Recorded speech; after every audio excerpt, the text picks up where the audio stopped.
हरे कृष्णा। आप सभी भक्तजनों का स्वागत है आज के सत्र में। पहले मंगलाचरण करेंगे।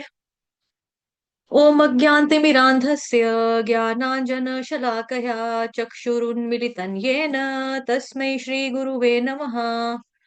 श्रीचैतन्यमनोभीष्टं स्थापितं येन भूतले स्वयं रूपः कदा मह्यं ददाति स्वपदान्तिकम्। वन्देऽहं श्रीगुरुः श्रीयुतपदकमलं श्रीगुरुन् वैष्णवांश्च श्रीरूपं साग्रजातं सहगण रघुनाथान्वितं तं सजीवम् साद्वैतं सावधूतं परिजनसहितं कृष्णचैतन्यदेवम् श्रीराधाकृष्णपादान् सहगण ललिता श्रीविशाखान्वितांश्च नमः ॐ विष्णुपादाय कृष्णप्रेष्ठाय भूतले श्रीमते भक्ति वेदांत स्वामिन्निति नामिने नमस्ते सारस्वते देवे गौरवाणी प्रचारिणे निर्विशेष शून्यवादी पाश्चात्य देश तारिणे नमो महावदान्याय कृष्ण प्रेम प्रदायते कृष्णाय कृष्ण चैतन्य नाम्ने गोत्विषे नमः। हे कृष्ण करुणा सिंधो दीनबंधो जगतपते गोपेश गोपिका कांत श्री राधा कांत नमोस्तुते तप्त कांचन गौरांगी श्री राधे वृंदावनेश्वरी वृषभानुसुते देवी प्रणमामि हरिप्रिये।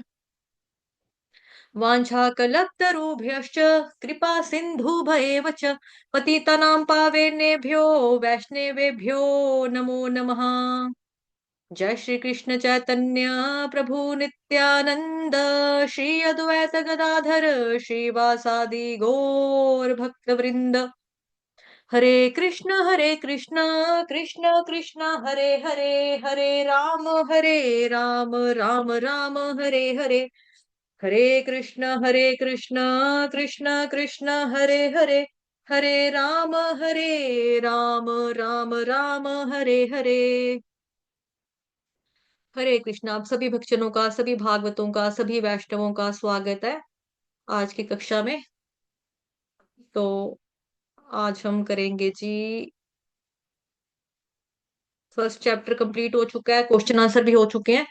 आज हम सेकंड चैप्टर शुरू करेंगे और पहले कैंटो का सेकंड चैप्टर। जिनका मिस हुआ है उनको रिकॉर्डिंग दे दी जाएगी।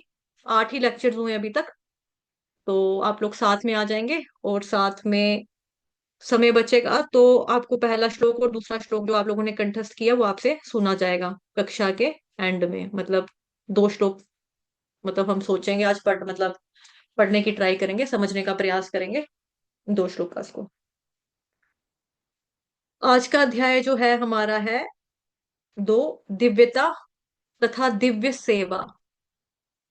व्यास उवाच इति सम्प्रश्न संहृष्टो विप्राणां रोमहर्षिणिः प्रतिपूज्य वचस्तेषां प्रवक्तुमुपचकर्मे मुपचक्रमे। आघात नहीं लिया मैंने। देखो आघात लेना कितना जरूरी है। जो लोग श्लोक का क्लास अटेंड करते हैं उनको लग रहा है ना पता। आघात मैंने मिस किया तो चक्र में, मैंने कैसे बोला, चक्र में ऐसे बोला गया। तो आघात लेना बहुत जरूरी है। तो आज हम अध्याय 2 शुरू करेंगे। जैसे पहले अध्याय में हमने पढ़ा देखा कि 6 प्रश्न पूछे ऋषियों ने, शौनक आदि ऋषियों ने सूत गोस्वामी से। अब दूसरा अध्याय प्रारंभ होगा जहां सूत गोस्वामी अब उत्तर दे रहे हैं शौनक आदि ऋषियों द्वारा पूछे गए प्रश्नों का। तो ये जो अध्याय है जिसका नाम है दिव्यता और दिव्य सेवा का विभाजन, इसका विभाजन ऐसे है कि मतलब पहले आज जो हम करेंगे मतलब खंड 1, इसके 5 6 खंडों में इसको डिवाइड किया हुआ है। श्लोक नंबर 1 से लेके 5 तक में सूत गोस्वामी के उत्तर प्रणाम मंत्र के साथ शुरू होते हैं। तो ये जो आज का है, आप लोग प्लीज अपना अपना ग्रंथ खोल के बैठेंगे तो मैं जहां से हाईलाइट करवाऊंगी वो हाईलाइट करेंगे। क्वेश्चन पेपर ऑलरेडी आप लोगों के पास आया हुआ है, ठीक है। जिसके पास सिर्फ फर्स्ट पेज ही आया उसको सेकंड पेज भी आज मैं ग्रुप में डाल दूंगी चैनल में, ठीक है। तो उसका टेंशन मत लो, आपके पास मिल जाएगा आपको मटेरियल सारा। और जो डिवोटीज पहली बार आए हैं उनका भी हार्दिक अभिनंदन है, हार्दिक स्वागत है, ठीक है। और आपका जी, मैं साथ ही चैनल का लिंक भी दे रही हूँ यहाँ पे। जो डिवोटीज नहीं जुड़ पाए हैं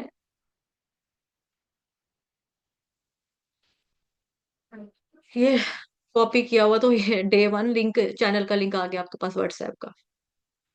ठीक है। तो है जी अब,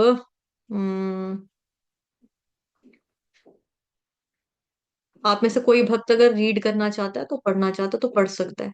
वैसे मैं यहाँ से निशानी लगवाऊंगी, तो आप लोग अपना फोकस अपनी बुक पे रखो, छोटा सा ही है, मैं ही पढ़ लेती हूँ। रोमहर्षण के पुत्र उग्र श्रवा यानी कि सूत गोस्वामी ने ब्राह्मणों के सम्यक प्रश्नों से पूर्णतः प्रसन्न होकर उन्हें धन्यवाद दिया और वे उत्तर देने का प्रयास करने लगे। तात्पर्य, नैमिषारण्य के मुनियों ने सूत गोस्वामी से 6 प्रश्न पूछे और अब वे एक एक करके उनका उत्तर दे रहे हैं। तो अभी मैं हाईलाइट करवाऊंगी आपको। सबसे पहले आप लोग हाईलाइट कीजिए, रोमहर्षण के पुत्र उग्र श्रवा यानी कि सूत गोस्वामी। ठीक है, भाव्या प्रभु जी आ गए हैं। हरि बोल। भक्त भाव्या नहीं पहुंचे हैं अभी, एग्जाम ना हो स्कूल से, आज 4:30 हो गए। चलो अभी बस टाइम भी नहीं है, मैं कॉल करूं किसी को, देख लेंगे। रेडमी माता जी यहाँ पे मत हाईलाइट करो, अपनी नोटबुक पे कर, अपनी नोटबुक पे या अपना जो ग्रंथ है ना श्रीमद् भागवतम महापुराण का, उसके ऊपर करेंगे। और जिन भक्तों के पास नहीं है ग्रंथ, तो वो मेरे को मैसेज करना, मैं उनको दे दूंगी श्रीमद् भागवतम महापुराण का। आपके पास नंबर है तो प्रभु जी बुला लो, बट अभी देख लो। रोमहर्षण के पुत्र उग्र श्रवा यानी कि सूत गोस्वामी ने ब्राह्मणों के सम्यक प्रश्नों से पूर्णतः प्रसन्न होकर उन्हें धन्यवाद दिया। अब देखो यहाँ पे दो वर्ड्स हैं, दो शब्द हैं। जैसे श्लोक में हमने क्या पढ़ा ऊपर, रोमहर्षिणी ही, रोमहर्षिणी ही, ये भी बहुत महत्वपूर्ण वर्ड है, रोमहर्षिणी ही। ठीक है, मतलब इसका क्या है कि व्यासदेव अभी कह रहे हैं कि नैमिषारण्य में, बस पहले थोड़ा सा बैकग्राउंड बिछाते हैं इसका। ठीक है, मतलब व्यासदेव कह रहे हैं कि नैमिषारण्य में जब सूत गोस्वामी से पूछा, तो वो उनका एक एक करके उत्तर देना प्रारंभ कर रहे हैं। तो यहाँ पे वर्णन है, इति संप्रश्न संहरुष्टो, इति संप्रश्न संहरुष्टो। संप्रश्न का मतलब क्या हुआ, संपूर्ण प्रश्न या पूर्ण प्रश्न, है ना। प्रभुपाद जी की एक बुक भी है, पूर्ण प्रश्न पूर्ण उत्तर। तो संप्रश्न, पूर्ण प्रश्न। और हृष्टो मतलब आनंद, हृष्टो का मतलब क्या हुआ, आनंद। और सहृष्टो का मतलब हो गया पूर्ण रूप से आनंद या पूर्ण रूप से संतुष्टि। तो प्रारंभ में कह रहे हैं, इति संप्रश्न संहृष्टो, प्रश्न भी इतना अच्छा बढ़िया है कि पूर्ण रूप से संतुष्ट हो गए सूत गोस्वामी कि किन्होंने प्रश्न पूछे थे। ठीक है, अभी हम चर्चा करेंगे विप्राणाम। विप्राणाम यानी विप्रों के द्वारा। विप्रणाम का मतलब क्या हुआ, यानी विप्रों के द्वारा। विप्र कौन है, जो वहां के मुनि वहां पर बैठे हैं। तो विप्र किसको बोला जाता है, जिसने वेदों वगैरह का अध्ययन अच्छे से किया हुआ है, जो कि पट्टू है अपने शास्त्रों में। आगे आज हम चर्चा करेंगे, आएगा शब्द ये भी। ठीक है, तो यानी विप्रों के द्वारा, जो ऋषि मुनि वहां पर उपस्थित थे, प्रेजेंट थे, उनके द्वारा यहाँ पर ये शब्द इस्तेमाल कर रहे हैं उनके लिए, रोम हर्षिणी ही। आगे आ गया शब्द आपका रोम हर्षिणी। अब रोम हर्षण जैसे, रोम किसको बोलते हैं आपको मालूम है, रोम किसको कहते हैं, जैसे हमारी जो स्किन होती है ना, स्किन के ऊपर बाल होते हैं, छोटे छोटे से हेयर होते हैं हमारी स्किन के ऊपर। तो कहते हैं ना, कई बार ये ऐसे आपने सुना होगा, मतलब हमारी भाषा में मतलब पंजाबी डोगरी में हम लोग बोलते हैं कि मेरा रोम रोम उठ, रोम रोम खड़ा हो गया। मतलब पंजाबी और डोगरी में बोला जाता है कि कंडे उभर आए स्किन के, मतलब कि ऐसा हो गया कि रोम रोम, लुएं उठ जाना, मतलब ऐसे कहते हैं ना, मतलब गूस बम्स आना, रोंगटे खड़ा होना। यस प्रभु जी, गूस बम्स उठना उसको भी कहते हैं, मतलब कि एकदम से शरीर में से सरकंडे उभर आते हैं, बाल बाल खड़े हो जाते हैं। जैसे कई बार होता है कि आपको कोई व्यक्ति कभी याद करता है, छींक आती है ना आपको कभी, तो छींक आने के साथ क्या होता है कि आपकी स्किन के जो बाल होते हैं वो खड़े हो जाते हैं। जैसे जेट स्काई क्या बोलते हैं, उस स्काई जेट लगाया उस सिर के ऊपर लगाते हैं ना प्रभु जी लोग, क्या जेट, जेट कुछ ऐसे लगाते हैं, सेट वेट कुछ ऐसे नाम है, मुझे याद नहीं आ रहा, वो लगाते हैं। तो रोमहर्षणी का मतलब हुआ रोमहर्षण। अब वैसे तो सूत को सूत बोला गया, मतलब सूत को, मतलब वैसे तो सूत बोला गया हर जगह, सूत उवाच, पर यहाँ पर रोमहर्षणी ये शब्द का इस्तेमाल हुआ है। इसका मतलब होता है रोमहर्षण के पुत्र। यहाँ पढ़ा ना हम, जो मैंने आपको हाईलाइट करवाया, रोमहर्षण के पुत्र। प्रभु जी जो चीज नेसेसरी है ना, उसकी प्लीज टाइप करो यहाँ पर, वही मैसेज लिखो। छोटी छोटी बातों का चैटिंग, इसको चैटिंग को मतलब चैटिंग सेशन मत बना दो इसको। ठीक है। तो ऐसा मत करो, ये इसको, इस बॉक्स को आप चैटिंग करने के लिए बना दो प्लीज, जो जरूरी है वही मैसेज लिखो। ऐसे जो मेरा पढ़ाने का रिदम टूट जाता है, मेरी टून टूट जाएगी बीच में। तो रोमहर्षणी का मतलब बता रही थी, रोमहर्षण वैसे तो सूत को बोला गया, हर जगह पे सूत वाच इस तरह से आता है, यहाँ पर रोमहर्षणी इस शब्द का इस्तेमाल हुआ जिसका मतलब है रोमहर्षण के पुत्र। ठीक। हर्षणी ही है ना आगे मात्रा, अगर आप ध्यान देंगे तो ऊपर जो मात्रा लगी है, दीर्घ सॉरी ह्रस्व मात्रा लगी है, हर्षिणी ही। विसर्ग, विसर्ग का उच्चारण क्यों आएगा ही? क्योंकि आगे अणी है, बाण वाला अणा, और साथ में छोटी ई की मात्रा। तो उच्चारण श्लोक का वैसे ही करेंगे, मतलब विसर्ग का जो उच्चारण होगा वो हर श्रेणी ही, इस तरह से होगा, हर श्रेणी ही। Right right. तो ये है इसका मतलब। लेकिन इसका एक और मतलब होता है हर्ष। हर्ष का मतलब होता है आनंद, जैसे मैंने पहले बताया रोम रोम खड़े हो जाना, है ना, आनंद भी मतलब इसका होता है। और रोम मतलब जिनके रोम रोम में कृष्ण भक्ति द्वारा हर्ष भरा हुआ है। सोचो कितना अच्छा नाम रखा है कि जिसके रोम रोम में क्या है, कृष्ण भगवान जी की भक्ति है, उसका हर्ष भरा हुआ है, उसको बोला जाता है रोम हर्षिणी ही, कहा गया है। और यहाँ जो शब्द का इस्तेमाल कर रहे हैं रोम हर्षिणी ही, तो व्यासदेव बता रहे हैं कि अब कौन बोलने वाले हैं, जिनके रोम रोम में कृष्ण भक्ति द्वारा हर्ष आनंद भरा हुआ है। इसीलिए यहाँ पर क्या लिखा है, इति संप्रश्न संहृष्टो, इति संप्रश्न संहृष्टो विप्राणाम रोमहर्षिणि, विप्राणाम रोमहर्षिणि, ये चीज बोली जा रही है कि आनंद भरा हुआ है, इसीलिए संप्रश्न संहृष्टो, प्रश्न किया और बहुत आनंद आ गया। तो ये भक्ति का आनंद है बेसिकली। अर्थात अब तो मतलब भागवत कहने जा रहे हैं ना, एक दृष्टि से प्रश्न सुनते ही सूत गोस्वामी जो है, उनका रोम रोम हर्षित हो गया। तो वैसे उनका नाम क्या है यहाँ बताया है, रोम हर्षिणी का पुत्र, उसका नाम है उग्रश्रवा। उग्रश्रवा, अब इसका भी बहुत अच्छा मीनिंग है। ठीक है, इसकी भी चर्चा करेंगे, अभी बताते हैं। तो उनके बेटे का नाम है उग्रश्रवा, रोमहर्षण के पुत्र, लेकिन विशेषकर रोमहर्षिणी ही। यहाँ पर इसीलिए क्यों बोला गया रोमहर्षिणी यहाँ पर, वो इसीलिए बोला गया है कि उनका ये गुण बताने के लिए कि जिसका रोम रोम जो है ना वो हर्ष से भरा हुआ है, इसलिए। और उग्र श्रवा का मतलब क्या हुआ, उग्र का मतलब क्या होता है, जो बड़ा ज्यादा उत्साह है, जिसको ना बड़ा उत्साह चढ़ा हुआ है।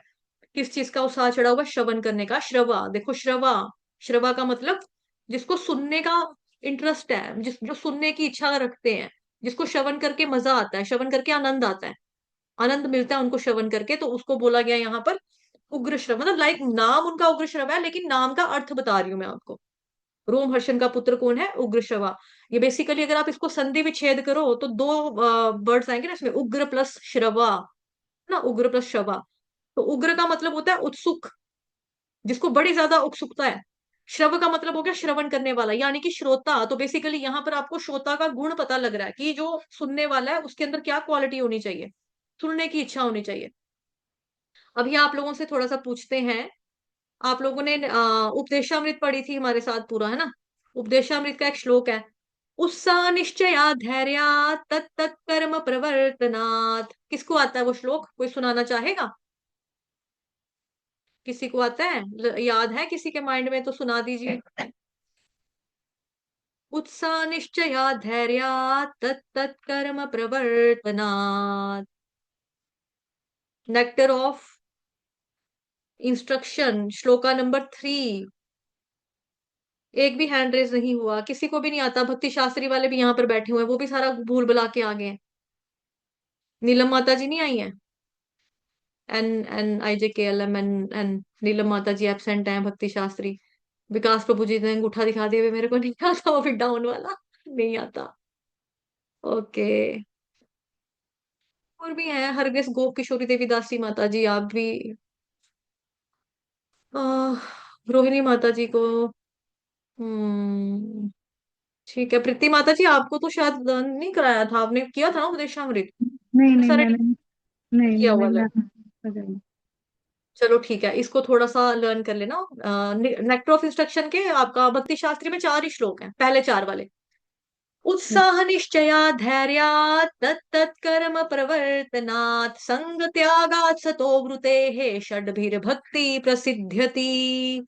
कि उत्साह होना चाहिए, निश्चय करना चाहिए, धैर्य होना चाहिए, तत्त कर्म प्रवर्तनात्, इंसान को श्रवण करना चाहिए। जो चौथा है ना आपका, मतलब कि रेगुलेटरी प्रिंसिपल को फॉलो करना, जैसे श्रवणम कीर्तनम विष्णु स्मरणम। तो हीरिंग बहुत इंपॉर्टेंट बताई है वहां पे भी। अगर आपको अनुवाद तात्पर्य अगर आपने अच्छे से पढ़ा है, मतलब जब पढ़ाया गया था आपको, क्या बोलते हैं, जब ये कोर्स चला था आपका उपदेशामृत का, तब।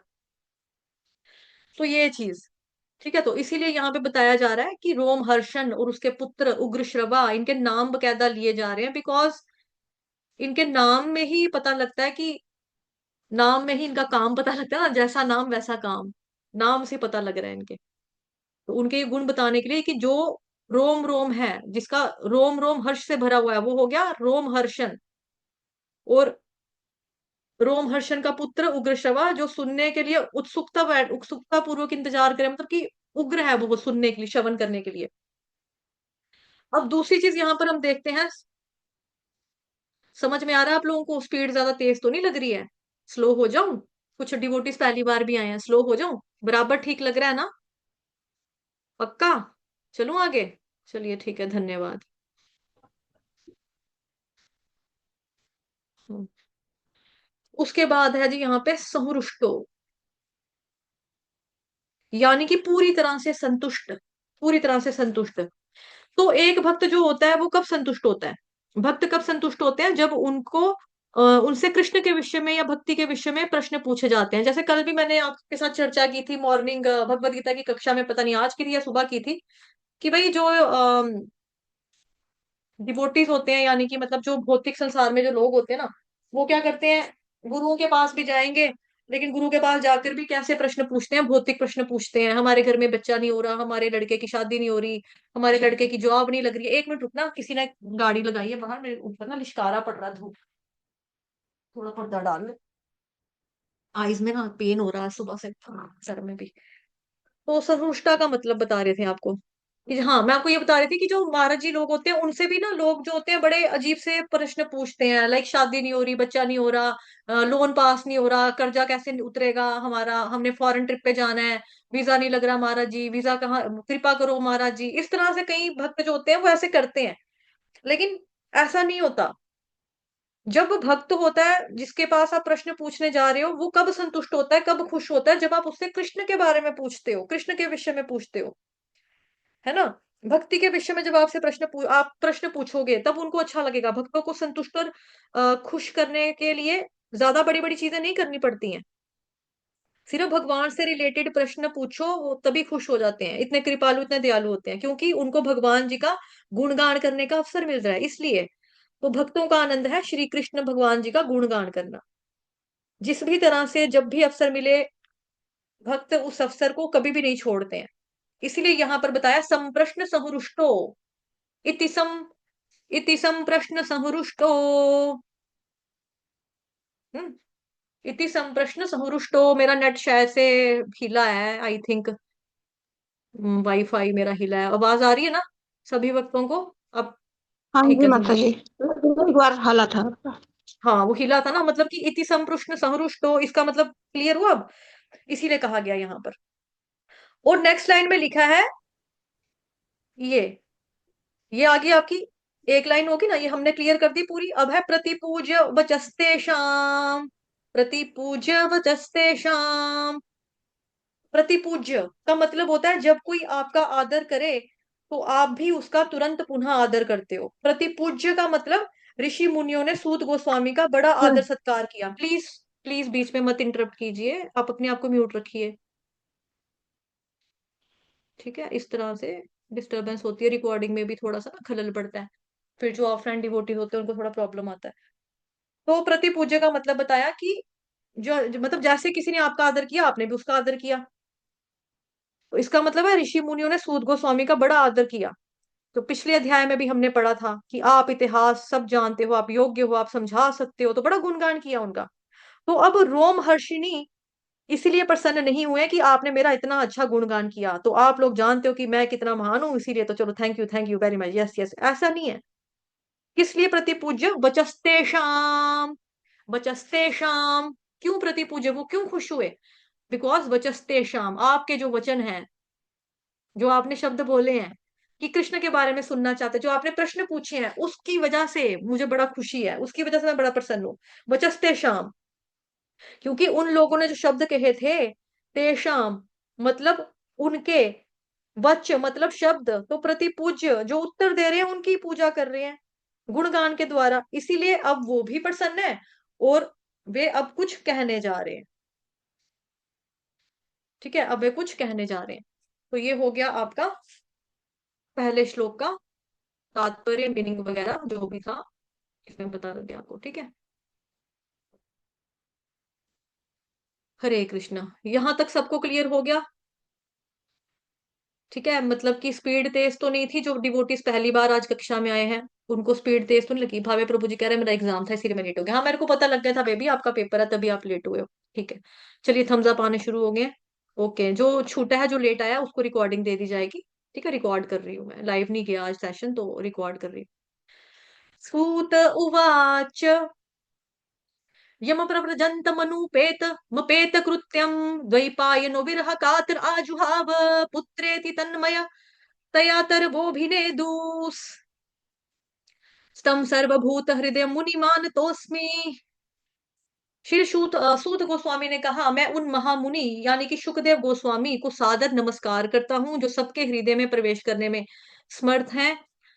जब वे यज्ञोपवीत संस्कार अथवा उच्च जातियों के द्वारा किए जाने वाले अनुष्ठानों को संपन्न किए बिना संन्यास ग्रहण करने चले गए, तो उनके पिता व्यास देव उनके वियोग के भय से आतुर होकर चिल्ला उठे, हे पुत्र।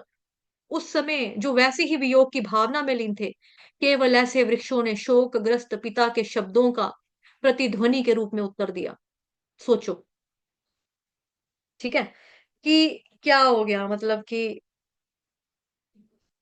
जब वो चले गए, अभी पढ़ते हैं, अभी बताते हैं थोड़ा सा। उन महान मुनि को आदर से नमस्कार करता हूँ जो सबके हृदयों में प्रवेश करने में समर्थ है। सबके हृदय में प्रवेश करने में समर्थ है, इस लाइन को हाईलाइट करेंगे अपने ग्रंथ पे डिवोटीज। ठीक है जी, इसको हाईलाइट कर लो। हुआ?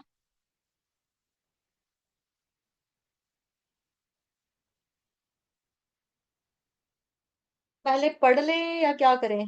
मतलब मुझे समझ नहीं आ रहा कि पहले आ, तात्पर्य भी पढ़ लेते हैं, ठीक है, एक ही बार।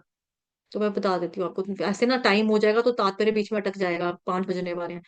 तात्पर्य जगत गुरु शील प्रभुपाद द्वारा, शील प्रभुपाद की जय। वर्ण तथा आश्रम प्रथा में अनुयायियों द्वारा पालन करने के लिए अनेक कर्तव्य निर्दिष्ट किए गए हैं। ऐसे कर्तव्यों में निर्देश है कि वेदों का अध्ययन करने वाले जिज्ञासु को प्रमाणिक गुरु के पास जाकर अपने को शिष्य के रूप में स्वीकार करने की प्रार्थना करनी होती है, जो प्रमाणिक गुरुओं अथवा आचार्यों से वेदों का अध्ययन करने के लिए सुयोग्य हैं। जनेऊ यानी कि यज्ञोपवीत उनका प्रतीक है। श्री सुखदेव गोस्वामी ने ये संस्कार नहीं किए क्योंकि वे जन्म से ही मुक्त आत्मा थे। अभी आप लोग लग रहा होगा कि मैं तेज पढ़ रही हूँ क्योंकि टाइम खत्म होने वाला है कक्षा का। तो आप लोगों के पास ग्रंथ भी, आप लोग खुद भी पढ़ सकते हो, रीड कर सकते हैं थोड़ा सा। ठीक है, सामान्य रूप से मनुष्य साधारण जीव के रूप में जन्म लेता है और शुद्धिकरण संस्कारों के द्वारा उसका पुनः जन्म होता है। जब उसका नया प्रकाश दिखता है तो वह आध्यात्मिक उन्नति के लिए दिशा खोजता है, तो वेदों के उपदेश हेतु वह गुरु के पास जाता है। गुरु केवल निष्ठावान जिज्ञासु कोई शिष्य के रूप में अपनाते हैं और उसे जनेऊ यानी कि यज्ञोपवीत प्रदान करते हैं। इस प्रकार से मनुष्य दूसरी बार जन्मता तथा या द्विज बनता है। द्विज बनने के बाद वह वेदों का अध्ययन करता है और वेदों में पटु होने पर वह विप्र बनता है। विप्र या योग्य ब्राह्मण परम ब्रह्म का साक्षात्कार करता है, तब तक आध्यात्मिक जीवन में उन्नति करता रहता है जब तक वह वैष्णव अवस्था तक नहीं पहुंच जाता। वैष्णव अवस्था यह किसी ब्राह्मण के लिए स्नातकोत्तर अवस्था है। प्रगतिशील ब्राह्मण को निश्चित रूप से वैष्णव बनना चाहिए क्योंकि वैष्णव ही सब रूप सिद्ध विद्वान ब्राह्मण होता है। श्री सुखदेव गोस्वामी प्रारंभ से ही वैष्णव थे, अतः उन्हें वर्णाश्रम धर्म के संस्कारों की जरूरत नहीं थी। वर्णाश्रम धर्म का चरम लक्ष्य अपरिष्कृत मनुष्य को भगवान से शुद्ध भक्त या वैष्णव में बदलना है। अतः जो व्यक्ति उत्तम अधिकारी वैष्णव द्वारा स्वीकृत किए जाने पर वैष्णव बन जाता है, चाहे उसका जन्म या पूर्व कर्म कैसे भी रहे हो, उसे ब्राह्मण माना जाता है। श्री चैतन्य महाप्रभु ने सिद्धांत को स्वीकार किया था और श्री हरिदास ठाकुर को नामाचार्य बनाया था। यद्यपि हरिदास ठाकुर का जन्म एक मुसलमान परिवार में हुआ था, निष्कर्ष यह है कि श्री सुखदेव गोस्वामी जन्म से ही वैष्णव थे, अतः वे ब्राह्मणत्व से समन्वित थे। उन्हें किसी प्रकार से संस्कार करने की आवश्यकता नहीं थी। कोई भी निम्न कुल में उत्पन्न व्यक्ति, चाहे वह किरात हो या हूण, आंध्र पुलिंद, पुलकश, आभीर, शुंभ, यवन, खस या इनसे भी निम्न हो, वैष्णवों की कृपा से उसका उद्धार हो जाता है और वह सर्वोच्च दिव्य पद को प्राप्त करता है। श्री शुकदेव गोस्वामी श्री सूत गोस्वामी के गुरु थे, अतः वे नैमिषारण्य के मुनियों के प्रश्नों के उत्तर देने के पूर्व अपने गुरु को नमस्कार करते हैं। ठीक है जी। चलो अब इसको पढ़ते हैं, थोड़ा समझते हैं। अब इसमें हमने पढ़ा कि हम्म,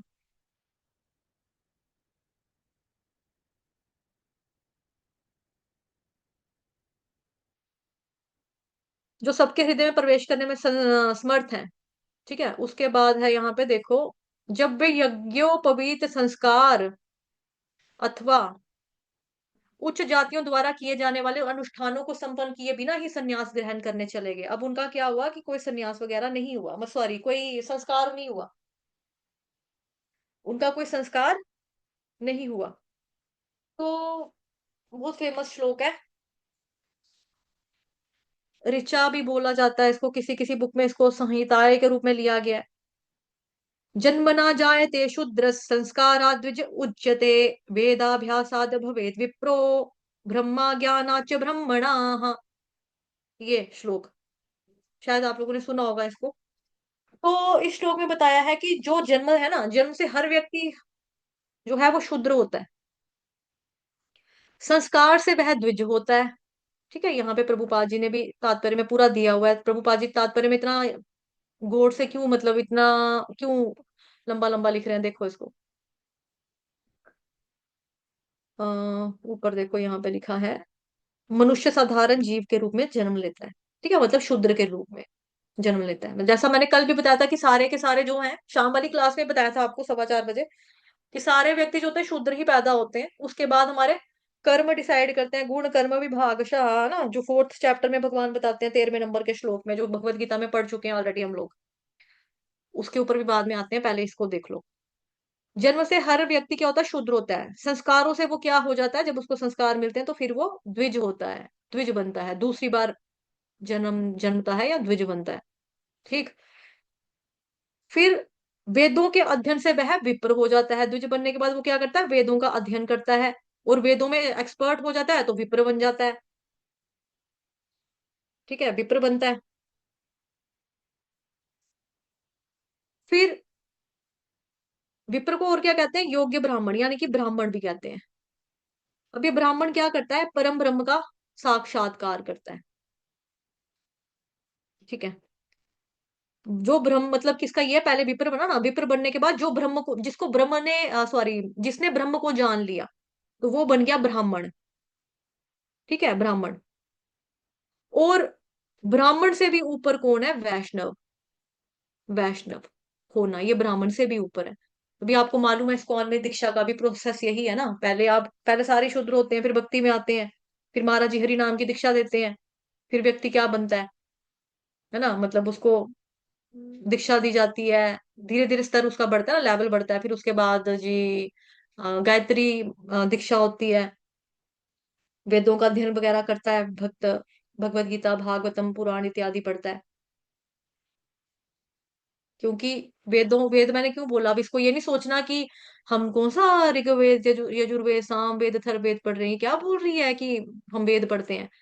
वेदांत पढ़ रहे हैं ना, वेदों का सार किसमें है? भागवतम महापुराण शुरू में पढ़ा ना, फर्स्ट चैप्टर में, कितने पुराण लिखने के बाद भी असंतुष्टि का अनुभव कर रहे थे, तो भागवतम महापुराण पंचम वेद इसी को बोला जाता है, भगवत गीता भागवतम को।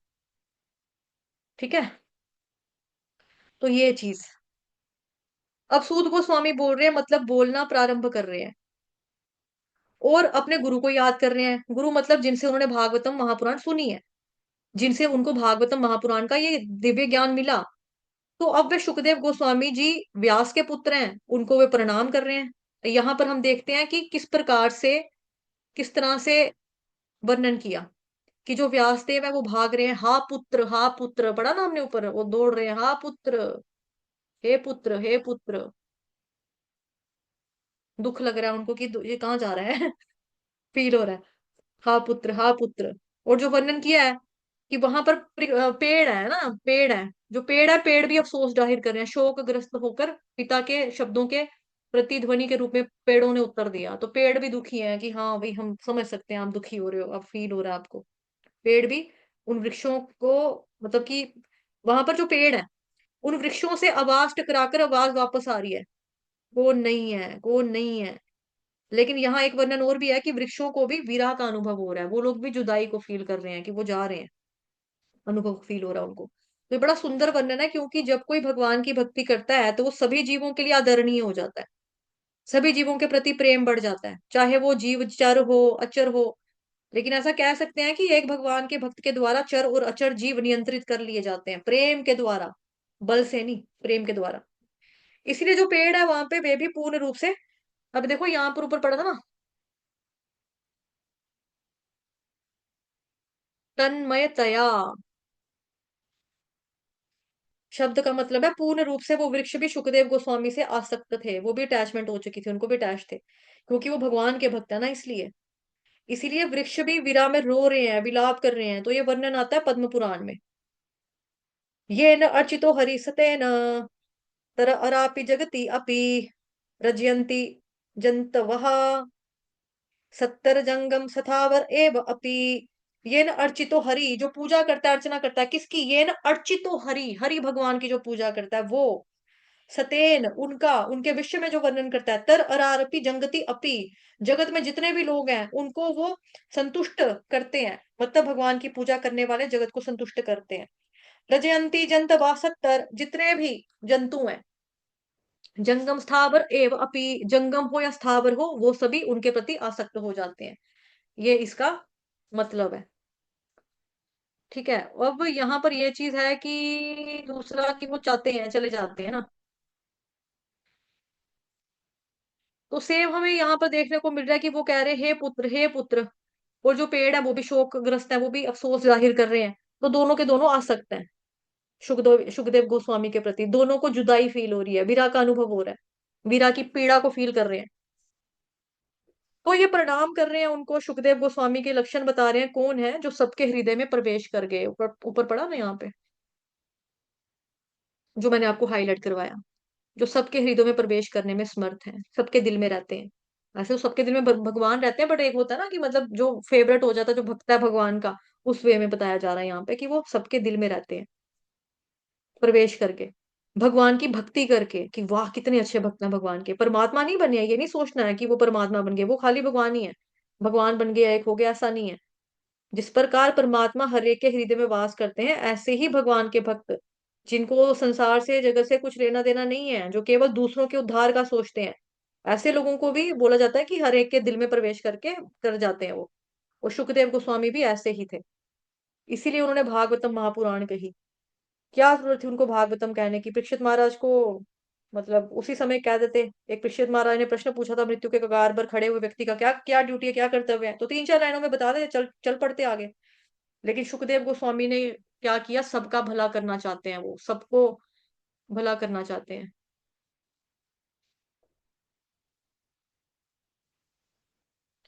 ठीक है। तो ये चीज, कि मृत्यु के कगार पे खड़े हुए व्यक्ति का क्या कर्तव्य है, वो चाहते तो शॉर्ट में बता सकते थे, लेकिन उन्होंने पूरा समय दिया, 7 दिन तक कथा लगातार वो करते रहे।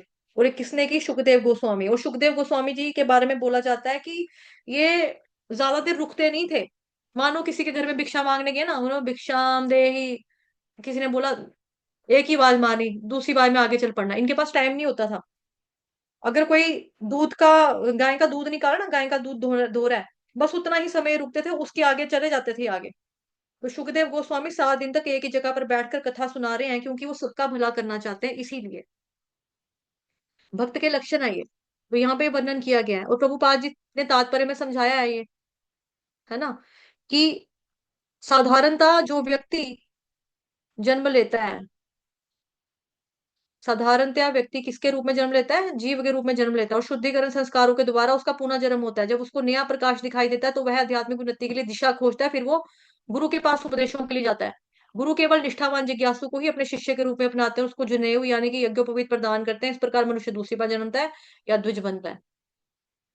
ठीक है। तो ये क्रियाएं हैं, बहुत सारे चीजें करनी है, शुद्धिकरण की क्रियाएं करनी है, फिर जाके वो द्विज बनता है। पहला जन्म होता है, फिर द्विज बनता है। द्विज मतलब उपनयन संस्कार से बन जाता है, और फिर दीक्षा। तो 3 जन्म है। तो यहाँ पे प्रभुपाद जी बोल रहे हैं फिर से, मतलब फिर वो द्विज बनता है, उसको नया जिंदगी मिलती है, नया जीवन मिलता है। लेकिन ये कैसे होता है, बहुत सुंदर बात प्रभुपाद जी बता रहे हैं यहाँ पे, मतलब इतना डीप वे में लिख रहे हैं, लंबाई में लिख रहे हैं प्रभुपाद जी। प्रभुपाद जी कह रहे हैं जब वो एक आध्यात्मिक गुरु के पास जाता है और उनसे वेदों के निर्देशों को स्वीकार करता है, तब मानना चाहिए कि उसका जीवन सफल होगा। और आध्यात्मिक गुरु क्या करते हैं, वो जो एक गंभीर जिज्ञासु है उसको शिष्य के रूप में अपनाते हैं ना, हाईलाइट कर दिया है, ये शिष्य के रूप में अपनाते हैं, उसी को वो जनेऊ देते हैं, उसको शिष्य के रूप में अपनाते हैं, उसको ज्ञान देते हैं। फिर प्रभुपाद जी लिख रहे हैं उसका उपनयन या जनेऊ संस्कार करते हैं, और इस तरह से वो द्विज बनता है। और द्विज बनने के बाद उसको वेद पढ़ना होता है, और वेद के बाद वो विप्र बन जाता है। और जो विप्र यानी कि ब्राह्मण होता है, उसको परम सत्य को जानना चाहिए। तो वही श्लोक, जन्मना जायते शूद्र संस्कारा द्विज उच्यते, वेदाभ्यासात् भवेत् विप्रो ब्रह्मा, ब्रह्मा ज्ञानाच ब्रह्मणाः। ठीक है, उसको वेद पढ़ना है, वेद के बाद जो विप्र बनता है, और जो विप्र होता है वो कौन होता है, वो ब्राह्मण होता है। विप्र योग्य ब्राह्मण, वो ब्राह्मण होता है विप्र। उसको परम सत्य को जानना चाहिए, और तब वो वैष्णव अवस्था में पहुंचता है। इतना सारा क्यों कह रहे हैं प्रभुपाद जी कि पहले ऐसे होता है, फिर ऐसे, अब कह रहे हैं वैष्णव बनता है। अब वैष्णव अवस्था जो है वो है पोस्ट ग्रेजुएशन वाली, मतलब पोस्ट ग्रेजुएट स्थिति है। ब्राह्मण से भी आगे निकल गया है वो, तो वो वैष्णव है। अब प्रभुपाद जी ये सारा क्यों बता रहे हैं, क्योंकि सुखदेव गोस्वामी वैष्णव थे, इसीलिए बता रहे हैं। सुखदेव गोस्वामी वैष्णव थे, इसीलिए बता रहे हैं। और उनको कोई संस्कारों की जरूरत नहीं थी। सुखदेव गोस्वामी को संस्कारों की जरूरत नहीं थी, जैसे यहाँ पे लिखा ना कि उनको संस्कारों की आवश्यकता नहीं थी, अतः उनको संस्कारों की जरूरत नहीं थी, वो पहले से ही वैष्णव है ना, इसीलिए उनको जरूरत नहीं है। तो इसी के रेफरेंस में मैं आपको एक श्लोक दिखा रही हूँ, जो कि श्रीमद् भागवतम महापुराण का ही है। ठीक है, कैंटो नंबर 3 का, चैप्टर नंबर 33 का, श्लोक नंबर 7। अहो बत, ये बहुत इंपॉर्टेंट श्लोक है, मतलब आगे जाके जब आप पढ़ेंगे तो आपको ये कंठस्थ करना होगा। ठीक है, ये श्लोक है सिलेबस में, मतलब कि आएगा ये, मतलब बहुत इंपॉर्टेंट है, बिकॉज मैंने बहुत बार सुना हुआ है सीनियर डिवोटीज के मुखारबिन से। तो ये श्लोक आगे जाके आएगा याद करने के लिए। अहो बत श्वपच, श्व श्वपचो तो गरियान, अहोबत ओह धन्य है, स्वपचह कुत्ता खाने वाले, अतः अतैव गरियान पूज्य यत जिसकी जीवा में क्या है, अग्रभाग पर वर्तते हैं भगवान के पवित्र नाम। हम इसका ना अनुवाद ही पढ़ लेते हैं, क्योंकि फिर मेरे पास समय कम है, वो उस पर नहीं जा पाएंगे, इसकी चर्चा तो कर लेंगे, बट मेन हमारा मुद्दा क्या है ये बताना। ओह वो कितने धन्य हैं जिनकी जीवाएं आपके पवित्र नाम का जप करती हैं। कुत्ता खाने वाले वंशों में उत्पन्न हुए भी ऐसे पुरुष परम पूजनीय हैं, जो पुरुष आपके पवित्र नाम का जप करते हैं। उन्होंने सभी प्रकार की तपस्याएं तथा हवन किए होंगे, और आर्यों के सदाचार प्राप्त किए होंगे। आपके पवित्र नाम का जप करते रहने के लिए उन्होंने तीर्थ स्थानों में स्नान किया होगा, वेदों का अध्ययन किया होगा, और अपेक्षित हर वस्तु की पूर्ति की होगी। है ना, उसकी पूर्ति की होगी। लेकिन यहाँ पर क्या बताया जा रहा है, चाहे जितना मर्जी कुछ भी किया हो, लेकिन वो क्या कर रहा है, उनकी जीवा आपका पवित्र नाम का जप करती है। चाहे वो कुत्ता खाने वाले वंश में भी उत्पन्न हुआ हो, लेकिन जो व्यक्ति आपके पवित्र नामों का जप करता है ना, वो पुरुष पूजनीय है ना। जैसे प्रभुपाद जी ने हिप्पियों को हैप्पी बना दिया, पाश्चात्य देश तारिणे, हैप्पी बना दिया ना। चलो अपने श्लोक पे चलते हैं। तो ये चीज, ठीक है। फिर है आपका कि सुखदेव गोस्वामी को इन संस्कारों की जरूरत नहीं थी, बिकॉज वो ऑलरेडी वैष्णव थे ना, इसलिए उनको जरूरत नहीं थी। ये समझाने के लिए प्रभुपाद जी ने डिटेल में बताया, क्योंकि सुखदेव गोस्वामी वैष्णव थे, इसीलिए उनको कोई जरूरत नहीं थी कि किसी संस्कार की, बाहरी संस्कार की जरूरत नहीं थी। मतलब मेन बात, बाहरी संस्कार हो या वर्ण आश्रम में वो रहे, कोई जरूरत नहीं थी। अब वर्ण आश्रम का भी जो है आपका बहुत ही फेमस श्लोक है आपका, 4th चैप्टर भगवत गीता का 13 नंबर का श्लोक। चातुर्वर्ण्य मया सृष्टम गुण कर्म विभागशः तस्य कर्तारमपि माम विद्य कर्तारमव्ययम।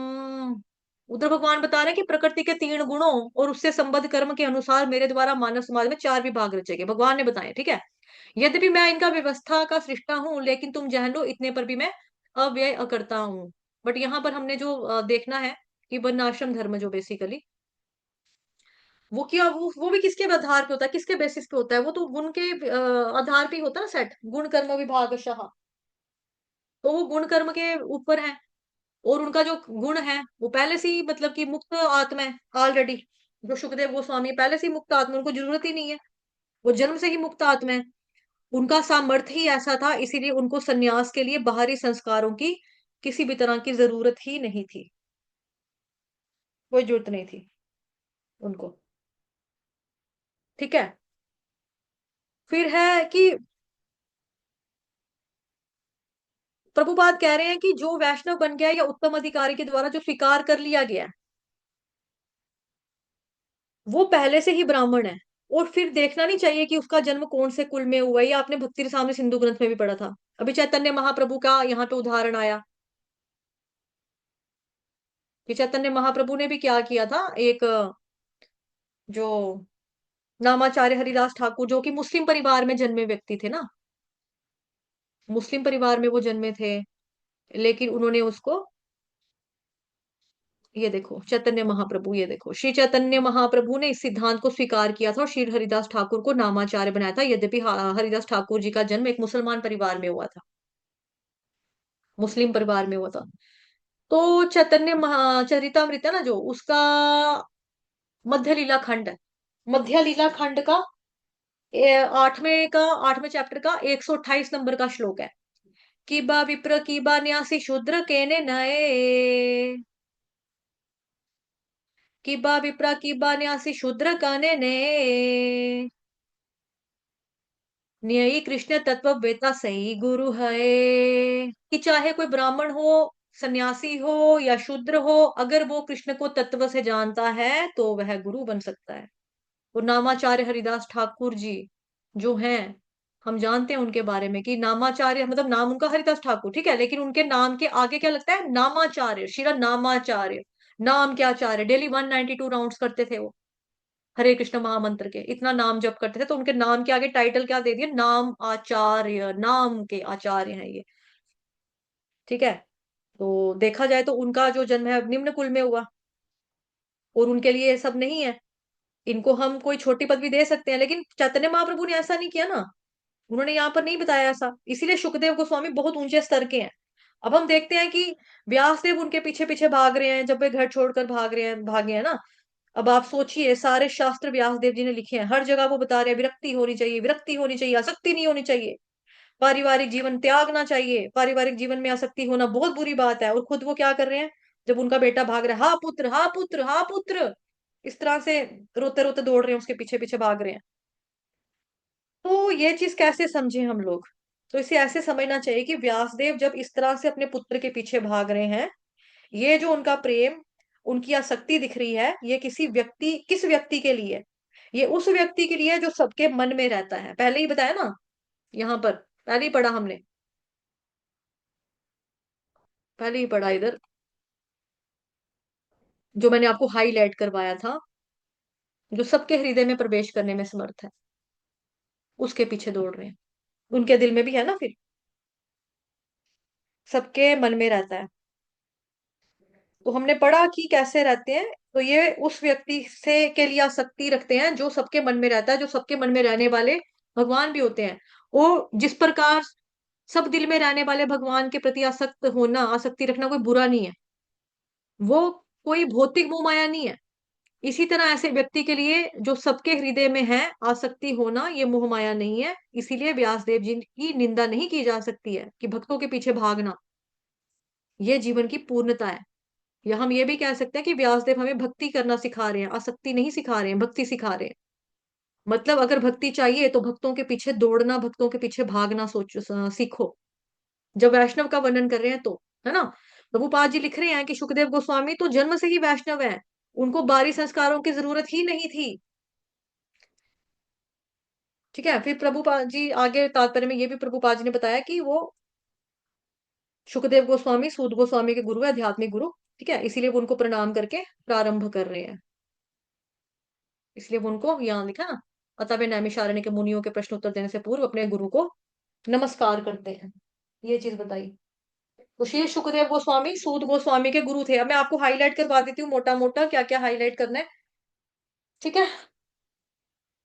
एक तो ये वाली लाइन हाईलाइट करो, एंड वाली जो मैंने अभी बोली, श्री सुखदेव गोस्वामी उनके गुरु थे, ये वाली लाइन ये हाईलाइट करो। ये ऑब्जेक्टिव क्वेश्चन टाइप निकल जाएगा आपका। प्रभु जी क्विज डाल देना चैनल में। ठीक है, चैनल में क्विज डाल देना प्रभु। और जो डिवोटीज पहली बार आए हैं उनको हम लिंक दे देते हैं, कल सेम समय पे आ जाएंगे, कॉपी पे जाएंगे, पेस्ट करेंगे।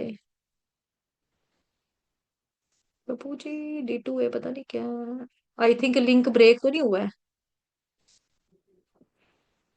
चेक कर लेना प्रभु जी एक बार, लिंक चल रहा है ये जो चैनल का डाला, नहीं तो आप उठा कर डाल देना चैनल से। ठीक है। तो इसको हाईलाइट करो। सुखदेव गोस्वामी जन्म से ही वैष्णव है, इसको हाईलाइट करो, क्योंकि लाइन बार बार रिपीट हो रही है। सुखदेव गोस्वामी जन्म से ही वैष्णव थे, अतः वे ब्राह्मणत्व से समन्वित थे पहले से। उनको किसी प्रकार के संस्कार करने की कोई जरूरत नहीं थी। प्रश्न है ना ये, मतलब कि उनको क्यों नहीं, बाकी लोगों को भारी संस्कार होता है तो इन्होंने सीधा संन्यास कैसे ग्रहण कर लिया? बिकॉज संन्यास को ग्रहण करने के लिए कुछ योग्यताएं होती हैं, कुछ प्रोसीजर्स होते हैं, उसका हमें फॉलो करना पड़ता है। नहीं, क्लास का लिंक नहीं प्रभु जी, चैनल का, हरे कृष्णा इस्कॉन चैनल का लिंक जो है ना, वो कह रही हूँ मैं। ठीक, ये चीज। एक मिनट रुको। अच्छा, इसको करते हैं हम, इसको हाईलाइट करना है। उसके बाद द्विज वगैरह मैंने शायद आपको पहले करवा दिया हाईलाइट, है ना, जब जो पढ़ा हम लोगों ने, द्विज बनता है, दोबारा जन्म होता है, वेदों में पटु होता है, ये वाला। मतलब इसको भी आप पूरा पैरा पढ़ सकते हो, उसमें पूरा प्रोसीजर बताया कि सामान्य रूप से मनुष्य क्या होता है, साधारण जीव के रूप में जन्म लेता है। फिर उसको आध्यात्मिक उन्नति के लिए दिशा खोजता है, फिर वो गुरु के पास जाता है, गुरु फिर उसको दीक्षा देते हैं, तो जनेऊ बनाते हैं, फिर वो द्विज बनता है, यानी कि दूसरा जन्म होता है। फिर वो वेदों का अध्ययन करता है, फिर पटु बनता है, विप्र बनता है, विप्र बनने ये विप्र या ब्राह्मण बनता है, फिर पर ब्रह्म का साक्षात्कार करता है ना, तो फिर वो ब्राह्मण बन जाता है, फिर वो आगे उन्नति और करता है, तो वो वैष्णव अवस्था तक पहुंचता है। तो ये पूरा एक स्टेजेस बताइए यहाँ पे ना, साइकिल है पूरा, वही है। ठीक है प्रभु जी, चल रहा है ना लिंक? ठीक है फिर, एक ये इसको हाईलाइट कर लो।